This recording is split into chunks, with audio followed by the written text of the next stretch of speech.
અમદાવાદ શહેરમાં હાલ ગેરકાયદેસર બાંધકામોનો રાફડો ફાટ્યો હોય તેવી પરિસ્થિતિ જોવા મળી રહી છે। ત્યારે શહેરના ઉત્તર ઝોનમાં નરોડા દક્ષિણ વોર્ડમાં નરોડા દહેગામ હાઈવે પર આવેલ અમરનાથ એસ્ટેટ નંબર 3માં તંત્રનો કોઈપણ પ્રકારનો ડર રાખ્યા વગર સ્ક્રીન પર દર્શાવ્યા પ્રમાણેનું મસ્ત મોટું બાંધકામ ઊભું કરવામાં આવી રહ્યું છે।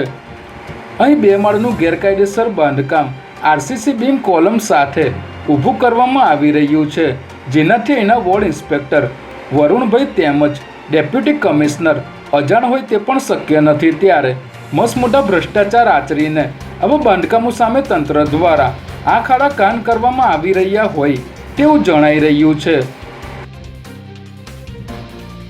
ઉત્તર ઝોનમાં નરોડા દક્ષિણ વોર્ડમાં ઊભું કરવામાં આવેલ આ બાંધકામની મ્યુનિસિપલ કોર્પોરેશનમાંથી કોઈપણ પ્રકારની પરવાનગી લેવામાં નથી આવી। તેમ છતાં ભ્રષ્ટાચારી તંત્ર આવા ઇસમો વિરુદ્ધ કડક કાર્યવાહી કરવાના બદલે માત્ર મૂક પ્રેક્ષક બનીને આ બધું જોઈ રહ્યું છે અને મસ્ત મોટા ભ્રષ્ટાચાર આચરી આવા ગેરકાયદેસર બાંધકામોને છૂટો દોર આપવામાં આવી રહ્યો છે। ત્યારે આવા ગેરકાયદેસર બાંધકામો તંત્ર દ્વારા ક્યારે ડિમોલિશ કરવામાં આવશે અને આવા શખ્સો વિરુદ્ધ પણ ક્યાર સુધીમાં કડક કાર્યવાહી કરવામાં આવશે તેની હાલ રાહ જોવાઈ રહી છે।